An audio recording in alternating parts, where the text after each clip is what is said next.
Hello friends, once again welcome to our academy.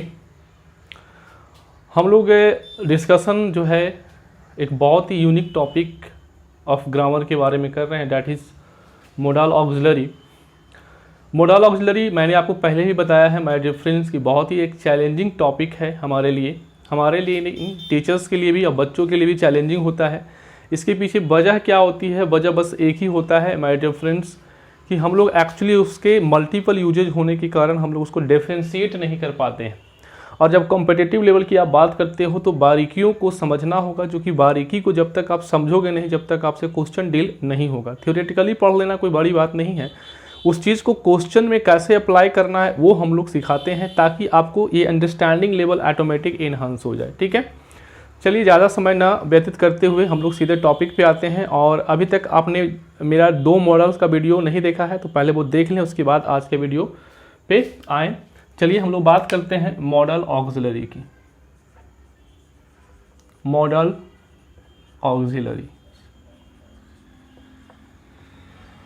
Auxiliary की हम लोग जो बात करते हैं इसके बारे में डिस्कशन बहुत ही डिटेल में मैंने पहला वीडियो में किया था। तो आज हम लोग सीधे क्या बात कर रहे हैं? आज हम लोग बात कर रहे हैं एबिलिटी, कैपेसिटी, पावर, है ना। जब हम लोग एबिलिटी, कैपेसिटी और पावर की जब बात करते हैं माय डियर फ्रेंड्स, तो इन तीनों के सेंस में हम लोग मॉडल्स कौन सा यूज करते हैं इसके बारे में जानना है। पहले इसको जानने से पहले आप एक 2 चीज़ आपको जानना जरूरी है कि एबिलिटी, कैपेसिटी और पावर आपका मेंटल भी हो सकता है ना, और फिजिकल रूप में भी हो सकता है। मेंटल आप समझते हो कि दिमागी तौर पे किसी चीज़ के लिए आप स्ट्रांग हो, कैपेबल हो, है ना। कभी कभी क्या होता है कि हमारा फिजिकली यानी कि जो हमारा आउट लुक अगर देखते हैं तो बहुत ही स्ट्रांग दिखता है, लेकिन हमारा मेंटली हम लोग क्या होते हैं उस चीज़ के लिए रेडी नहीं हो पाते हैं। तो यही मेंटल और फिजिकल ये दोनों होता है एबिलिटी, कैपेसिटी और पावर की जब हम लोग बात करते हैं। एक एक बारीकी को समझिएगा। अब जब बात आता है मॉडल्स की, तो मॉडल्स हम लोग कौन यूज़ करते हैं? एक हमारे पास आता है कैन और एक हमारे पास आता है कुड। ठीक है, अब माय डियर फ्रेंड्स जब हम कैन की बात करते हैं तो कैन जो है प्रेजेंट के एबिलिटी, कैपेसिटी या पावर को दिखाता है। ये हमारा क्या है? पास्ट के एबिलिटी, कैपेसिटी या पावर को दिखाता है। अब बात करते हैं माय डियर फ्रेंड्स, इसमें सबसे जो इम्पॉर्टेंट बात जिससे आप डिफ्रेंशिएट कर पाओगे चीज़ों को, वो क्या है कि सर ये जो होता है ये नेचुरल होता है। नेचुरल इन द सेंस हम क्या कहते हैं? नेचुरल इन द सेंस कि इसमें नो स्पेशल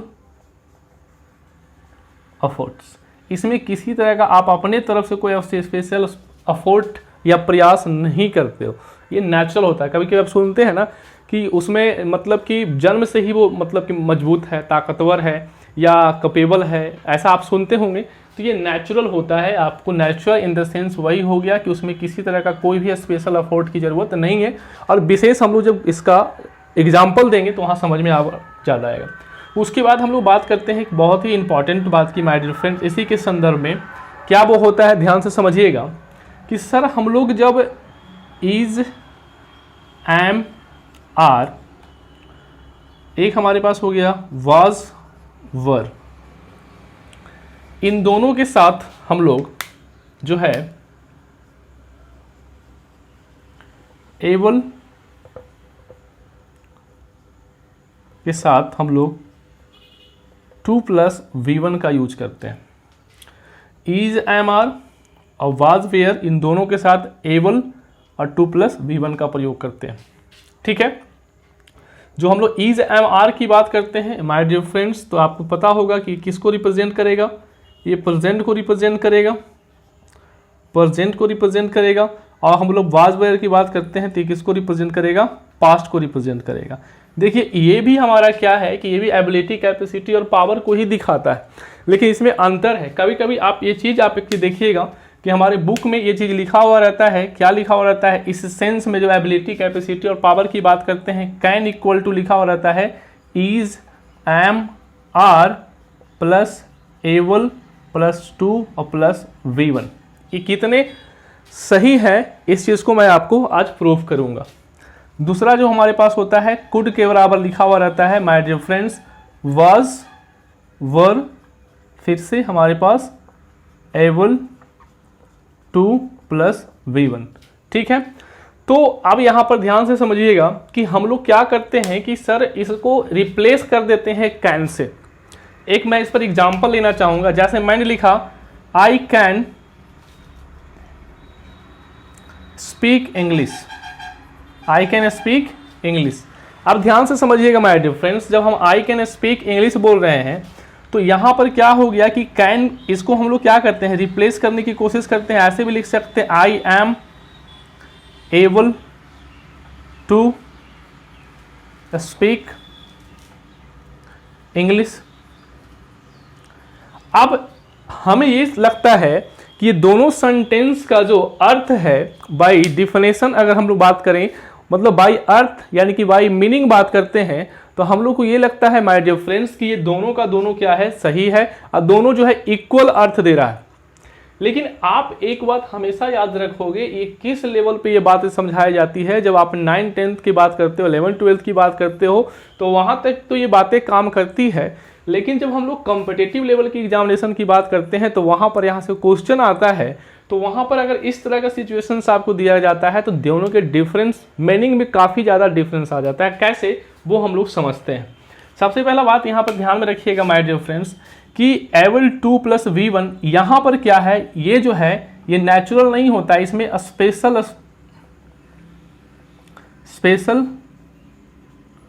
एफर्ट्स रिक्वायर्ड। इसमें क्या है कि सर यहाँ पर हम लोग क्या किए थे कि कैन कुड का जो हम लोग किए थे यूज, तो वो नेचुरल था, नो स्पेशल एफर्ट रिक्वायर्ड। लेकिन यहाँ पर क्या था, स्पेशल है ये यहाँ पर स्पेशल एफर्ट आपको रिक्वायर्ड है। यानी कहने का मतलब क्या हुआ कि जब हम बोलते हैं I am able to speak English, इसका मतलब ये हुआ कि सर आपको अंग्रेजी बोलना नहीं आता था पहले, आपने मेहनत करके, समझिएगा बात को, आपने मेहनत करके वो चीज को अपने अंदर क्या किया है, वेल्ड किया है। अगर आप आई कैन स्पीक इंग्लिश, इसका मतलब ये होता है कि आपको उसी तरह के इन्वायरमेंट में बाय बर्थ ही आप उस चीज को लेके आप आगे चल रहे हो, आपने उसके लिए कोई भी स्पेशल एफर्ट नहीं किया है। सोच के देखिए कि दोनों में कितना डिफरेंस है। तो दिस इज द थिंग्स जिसमें आपको कॉम्पिटिटिव लेवल में चीज़ों को बारीकी से समझना पड़ता है ना, और इस चीज़ को आपको समझना है। आई थिंक यहाँ तक की बातें आप पहले कॉपी करें, उसके बाद और कुछ बातें मैं आपको इससे रिलेटेड बताने की कोशिश करता हूँ। यहाँ पर सर एक बात और देखिएगा, अगर हम लोग बात करते हैं मॉडल्स की, तो उससे हट के इसमें आप कर सकते हो। जैसे मैंने एबल टू का आपका स्ट्रक्चर बताया, उसके बाद उसका डिफरेंस, उसको मैंने आपको क्या किया, समझाने की कोशिश किया।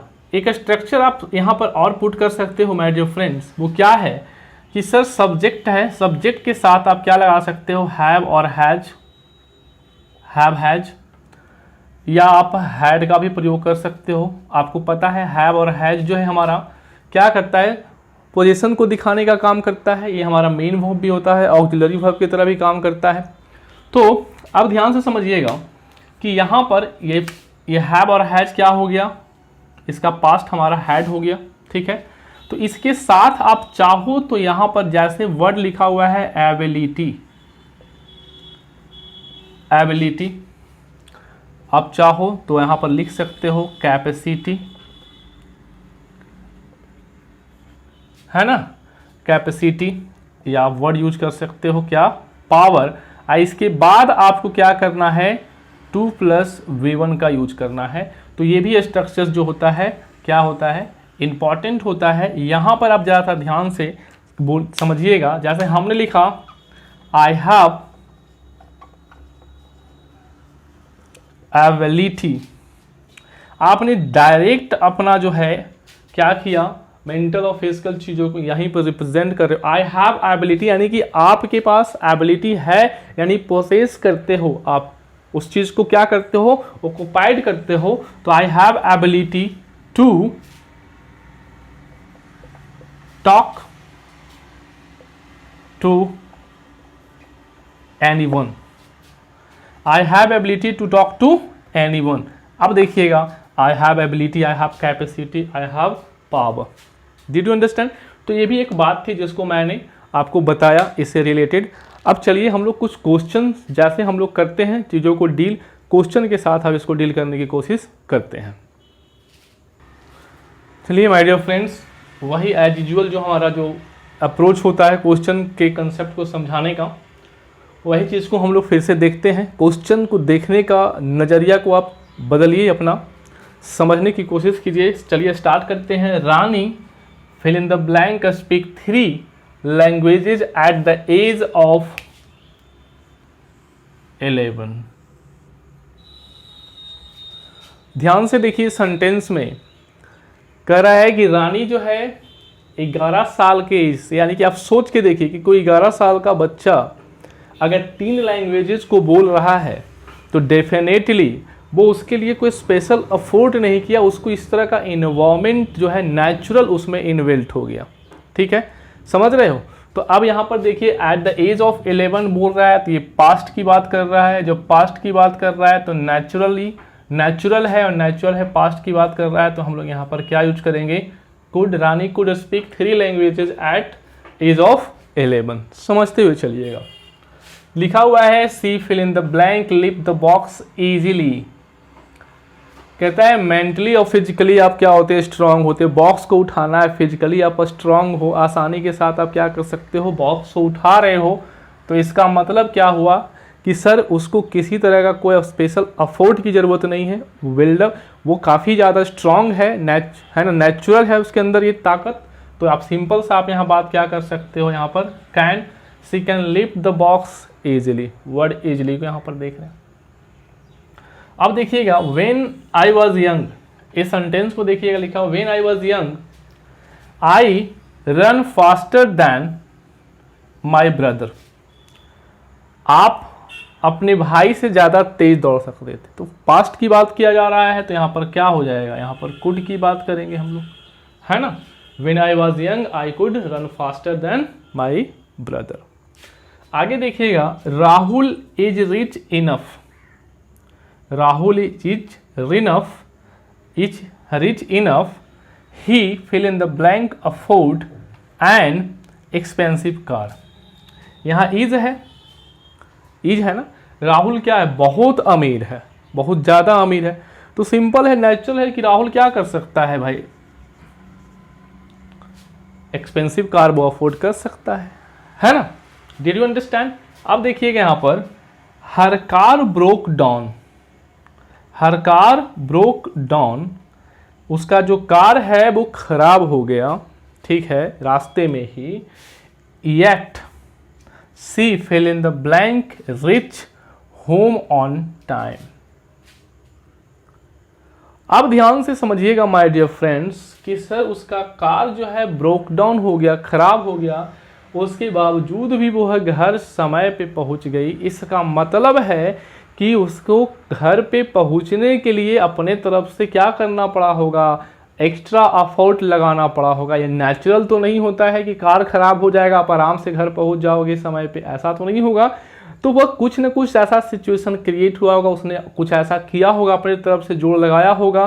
तो यहाँ पर क्या होना चाहिए my dear friends? Broke down है यानी कि V2 है, तो यहाँ पर होना चाहिए was able to reach home on time. अगर गलती से भी आप यहाँ पर कुड का प्रयोग कर देते हो तो सर आप यहाँ पर गलत हो जाएगा। अब आपको समझ में आ रहा होगा कि सर क्या एबल टू और क्या कैन किस तरह से काम करता है, ये आपको ध्यान में रखना है, ठीक है।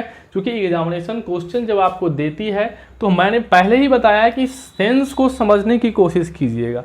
इसमें कोई ऐसा नहीं था, यहाँ इजीली वर्ड यूज किया गया। 11 साल के एज में देखिए, यहाँ पर देखिए faster than my brothers, natural था, वो दौड़ता था, अपने भाई से तेज दौड़ता था, है ना। किसी किसी में होता है ऐसा, तो सिंपल सा हम लोगों ने वो फंडा यूज किया। लेकिन यहाँ पर देखिए, यहाँ भी क्या है, वो बहुत ज़्यादा अमीर है, तो स्वाभाविक बात है कि भाई वो एक्सपेंसिव कार वहन कर सकता। लेकिन यहाँ पर लिखता Rahul is poor, Rahul is so poor, अब लिखा हुआ है राहुल इज सोप स्टिल,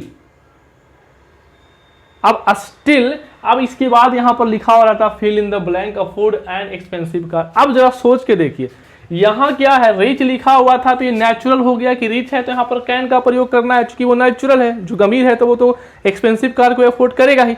लेकिन अगर यहां पर पुअर होता तो क्या होता, वो तो जस्ट अपोजिट हो गया। अब उसके लिए क्या करना पड़ता, एक्स्ट्रा एफर्ट उसको करना पड़ेगा, स्पेशल एफर्ट की जरूरत होगी। तो यहां पर फिर क्या करना पड़ता, इज, है ना, still he is able to afford an expensive car. तो सर आप दिमाग को खोलिए और अपने आप जो है चीज़ों को इवैल्यूएट और उसको जो है कंसेप्चुअली समझने की कोशिश कीजिए, बहुत ही आसान हो जाएगा आपके लिए। और ये कभी मत आप कहिए कि मॉडल्स जो है बहुत ही हार्ड होते हैं। किसी भी ग्रामर की टॉपिक की हम बात करें, अभी तक जो मेरे साथ आप जुटे हुए होंगे, जो जुड़े हुए हैं, उन्होंने जो ग्रामर का टॉपिक पढ़ा है वो बहुत ही आसानी के साथ चीज़ों को समझते हुए चल रहे होंगे। ठीक है, तो यहां तक की बातें आपको समझ में आ रही होगी। अब देखिए लिखा हुआ है she can be able to address the crowd. अब ध्यान से देखिएगा my dear friends, can we able to. अब देखिएगा कि यहां पर क्या है, एबल टू का भी प्रयोग करें, कैन का भी प्रयोग करें। अभी मैंने बताया कि कैन को हम लोग किससे रिप्लेस करते हैं, किस सेंस में रिप्लेस करते हैं। तो जहां पर कैन और कुड जो है हमारा लगा हुआ है, तो वहां पर हम लोग एबल टू का प्रयोग क्या कर सकते हैं, नहीं कर सकते हैं। यहां सिंपली क्या हो जाएगा, he can address the crowd, या he is able to address the crowd, या ही वाज एबल टू। यहाँ कैन है तो इज ही आप लगा के ले, लेकिन आपको समझ में अब आ रहा हो कि दोनों में इज एबल टू और कैन में क्या डिफरेंस है, वो आपको समझ में आ रहा होगा। आई होप कि मैंने आपको ये चीज़ समझाने की कोशिश किया जितना हमसे बन पाया। ठीक है माय डियर फ्रेंड, चलिए यहाँ तक की बातों को आप कॉपी करें। ठीक है, अगले कंसेप्ट की तरफ बढ़ते हैं। चलिए माय डियर फ्रेंड्स, हम लोग अगले कंसेप्ट की तरफ बढ़ते हैं। ठीक है, ध्यान से समझिएगा। अब हम लोग बात कर रहे हैं अगले कंसेप्ट का, पॉसिबिलिटी या प्रोबेबिलिटी।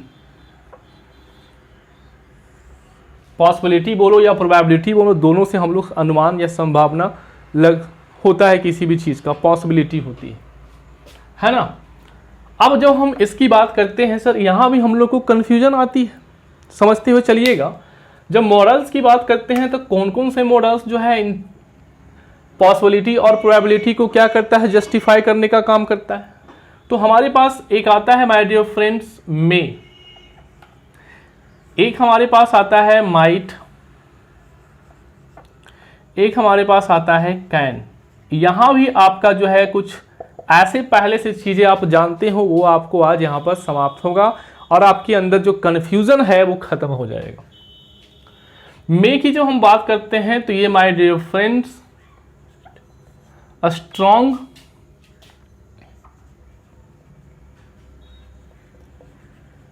पॉसिबिलिटी की बात करता है, ये स्ट्रॉन्ग पॉसिबिलिटी की बात करता है। इसका मतलब सर हमें कैसे पता चलेगा कि स्ट्रॉन्ग पॉसिबिलिटी है, मे को कैसे हम लोग करेंगे, यहां पर जो है आपको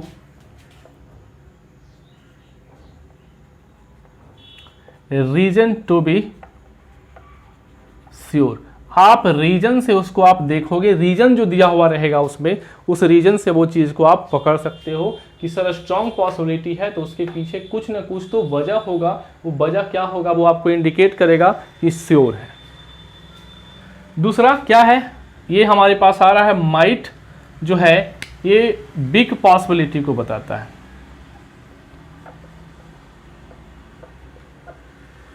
बिग पॉसिबिलिटी है ना, ये बिग पॉसिबिलिटी को बताता है। इसमें क्या होता है, ऑब्सेंस ऑफ रीजन,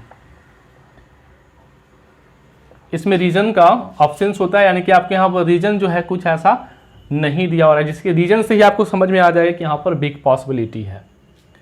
उसके बाद हम लोग बात करते हैं कैन का। कैन का जब हम लोग बात करते हैं माय डियर फ्रेंड्स, तो ये जो है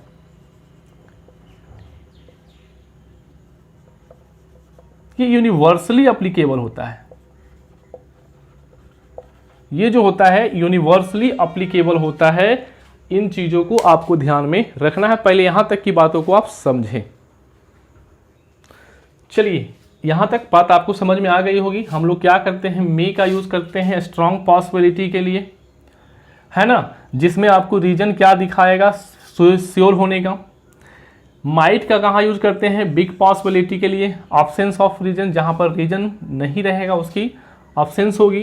कैन का यूज कहाँ करते हैं, can universally applicable. Universally applicable का मतलब क्या होता है, जो सभी पे एक समान जो होता है अप्लीकेबल होता है, उस पर लागू किया जाता है, उसको हम लोग यूनिवर्सली क्या कहते हैं, यूनिवर्सली अप्लीकेबल बोलते हैं। अब इन चीज़ों को समझने के लिए फिर से हमें क्वेश्चंस लेना होगा और उन क्वेश्चन को देख के समझना होगा कि कैसे हम लोग फिल कर सकते हैं और क्या उसके पीछे लॉजिक है। चलिए आते हैं क्वेश्चन के साथ। चलिए माय डियर फ्रेंड्स, फिर से हम लोग टोटल 6 क्वेश्चन लेकर आए हैं और उसी कंसेप्ट को जो अभी हम लोगों ने डिस्कस किया उसको हम लोग समझते हुए आगे बढ़ते हैं। बहुत ही आसानी के साथ आप लॉजिक के साथ समझते हुए चलो और आप हमको बताओ कि यहाँ क्या फिलअप करना चाहिए। लिखा हुआ है Priyanka is good at spoken skills. अब देखिए माय डियर फ्रेंड्स, यहाँ पर देखिए ये जो रीजन आपको दिया हुआ है कि क्या प्रियंका जो है क्या है, is good at spoken skill, यानी उसका स्पोकन स्किल बहुत अच्छा है। तो अब देखना है she fill in the blank qualify the interview, यानी कि रीजन से तो ये पता चल रहा है कि ये श्योरिटी हो रहा है कि वो अच्छी है, स्पोकन स्किल उसका अच्छा है, तो वो इंटरव्यू क्वालिफाई कर सकती है। पॉसिबिलिटी ज़्यादा है या कम है, और स्ट्रॉन्ग पॉसिबिलिटी है या आपका लेस पॉसिबिलिटी यानी कि बिग पॉसिबिलिटी है। तो रीजन से पता चल रहा है कि सर यहाँ पर तो ज़्यादा पॉसिबिलिटी है, यहाँ पर क्या यूज करोगे आप, मे का यूज करोगे। गेटिंग। दूसरा देखिएगा, I forget to invite Rani. यहाँ देखिए भाई, यहाँ लिखा हुआ है I forget to invite Rani, I think she fill in the blank attend the party. अब सिंपल सा लॉजिक है माय डियर फ्रेंड्स कि आपने किसी को इनवाइट करना ही भूल गया अपने पार्टी में, तो क्या उसके आने के चांसेस कम है या ज़्यादा है, सोच के देखिए आप। तो यहाँ पर लेस पॉसिबिलिटी आपको समझ में आ रहा होगा, तो यहाँ पर हम लोग क्या यूज करेंगे, यहाँ पर माइट का यूज करेंगे, है ना। I think she might attend the party, चूंकि आपने उसको क्या किया है, उसको आपने इनवाइट किया ही नहीं है, तो हो सकता है वो आने का चांसेस बहुत कम है, लेस चांसेस है, ठीक है ना। अब देखिएगा, one learn English. One word का जब ऐसे यूज करते हैं माय डियर फ्रेंड्स, तो वन जो है एक जनरल सेंस को रिप्रेजेंट कर रहा है, यानी कि यूनिवर्सल सभी पे अप्लाई हो रहा है कि सर कोई भी अंग्रेजी सीख सकता है, तो सर यूनिवर्सल हो रहा है, इसमें पॉसिबिलिटी लेस या स्ट्रॉन्ग की बात नहीं हो रहा है, अप्लाई सभी पे हो रहा है। तो यहाँ पर आप किसका यूज करोगे my dear friends, one can learn English, ठीक है ना। आगे देखिएगा, Deepa did not revise the syllabus. अब देखिए फिर से यहाँ रीजन आपको मिल रहा है, दीपा ने सिलेबस को रिवाइज ही नहीं किया, पढ़ा ही नहीं, सिंपल सा। उसके बाद लिखा हुआ है सी अटेंड ऑल द क्वेश्चंस। आप जो है एग्जामिनेशन से पहले आप अच्छी तरह से पढ़ाई नहीं करते हो, सिलेबस का रिवीजन नहीं करते हो, तो आप खुद सोच के देखो कि टोटल क्वेश्चंस को अटेम्प्ट करने का चांसेस ज़्यादा है या कम है। रीजन टू बी श्योर यहाँ पर है, तो इसका मतलब क्या है सर, कम है ना, आप ज़्यादा चांसेस तो नहीं है ना। तो यहाँ पर क्या करोगे, यहाँ पर माइट का प्रयोग करोगे, यानी कि आपका रीजन क्या है कि नस लेस पॉसिबिलिटी है कि आप पूरा क्वेश्चन क्या करोगे, सॉल्व कर सकते हो। क्योंकि यहाँ रीजन बता रहा है, वहाँ पर ऑप्शंस को दिखा रहा है कि सर ऑप्शंस क्यों, माने क्या रीजन है, क्योंकि भाई आप जो है रिवीजन किया ही नहीं है, तो आप का जो पूरे क्वेश्चन को सॉल्व करने का जो चांसेज है वो क्या है, कम है। इसलिए she might attempt all the questions. कितना सिंपल है, कितना आसानी के साथ हम लोग समझ सकते हैं और फिल इन द ब्लैंक कर सकते हैं। अब देखिए फिर से वर्ड आया माय डियर फ्रेंड्स, एनीवन। तो एनीवन अगेन ये सभी के लिए अप्लाई किया जा रहा है, तो anyone can die any time. तो ये क्या किसी एक के लिए, पर्टिकुलर पर्सन के लिए है, ये तो यूनिवर्सली सब पे अप्लाई हो रहा है ना, यूनिवर्सली एप्लीकेबल है। जब यूनिवर्सली एप्लीकेबल है तो यहाँ क्या लगाओगे, कैन का प्रयोग करोगे। गेटिंग। अब देखिएगा, सी मे पॉसिबली विन द ट्रॉफी। इस सेंटेंस में माय डियर फ्रेंड्स आपको पहले ही दे दिया गया है, लेकिन यहाँ पर एक गलती है, ये वर्ड यहाँ पर यूज नहीं होगा। इसका मतलब यहाँ पर एक नियम आप जान लो कि हम लोग माइट और मे का यूज हम क्या कर रहे हैं, किस सेंस में, पॉसिबिलिटी या प्रोबेबिलिटी के सेंस में। तो वहां पर आप वर्ड लाइकली, पॉसिबली या प्रोबेबली, लाइकली, पॉसिबली, है ना, या प्रोबेबली का यूज आप क्या करोगे, यहां पर इसके साथ नहीं करोगे। तो यहां पर देख रहे हैं सी मे पॉसिबली विन द ट्रॉफी, तो यहां पर ये पॉसिबली वर्ड आया है, तो पॉसिबली का आप यूज यहां पर नहीं करोगे। ठीक है माय डियर फ्रेंड्स, हम लोगों ने आज जो है मॉडल्स में मैंने आपको पॉसिबिलिटी, प्रोबेबिलिटी के बारे में बताया, कैपेसिटी, पावर, एबिलिटी में क्या सिचुएशंस होते हैं, किस तरह से हम लोग चीज़ों को डिफ्रेंशिएट करने की कोशिश करते हैं। तो आज मैं यहीं पे सेशन को आज ख़त्म करूँगा और बड़ी अच्छी तरह से आप चीज़ों को समझते हुए चलिए। हमसे जितना बनेगा मैं आपको समझाने की कोशिश करूँगा। और मैं एक बात का आपको गारंटी देता हूँ कि जो भी मैं इस प्लेटफॉर्म के थ्रू मैं आपको दे रहा हूँ वो ऑथेंटिक है ना, इधर उधर की बातें नहीं है। मैं ज़्यादा इधर उधर की बातें करना पसंद नहीं करता हूँ, क्योंकि आप जुड़ रहे हो हमसे पढ़ने के लिए और मैं आपसे जुड़ रहा हूँ पढ़ाने के लिए। बस इतना सा आपसे एक फेवर हमें चाहिए, बस इतना ही कि आपने अभी तक इस चैनल को सब्सक्राइब नहीं किया है तो सब्सक्राइब करें माय डियर फ्रेंड्स, और वीडियो को शेयर करें, लाइक करें, है ना, और कमेंट भी करें, ताकि हमें भी पता चले जो हम प्रयास बच्चों के लिए कर रहे हैं वो सफल हो रहा है कि नहीं हो रहा है, बच्चों को इसका फ़ायदा मिल रहा है कि नहीं मिल रहा है। चलिए आज के लिए इतना ही, फिर मिलते हैं अगले वीडियो में मॉडल्स के, है ना, कंसेप्ट के साथ। ठीक है, तब तक के लिए बाय बाय, एंड आप लोग अच्छी तरह से घर पे सुरक्षित रहिए।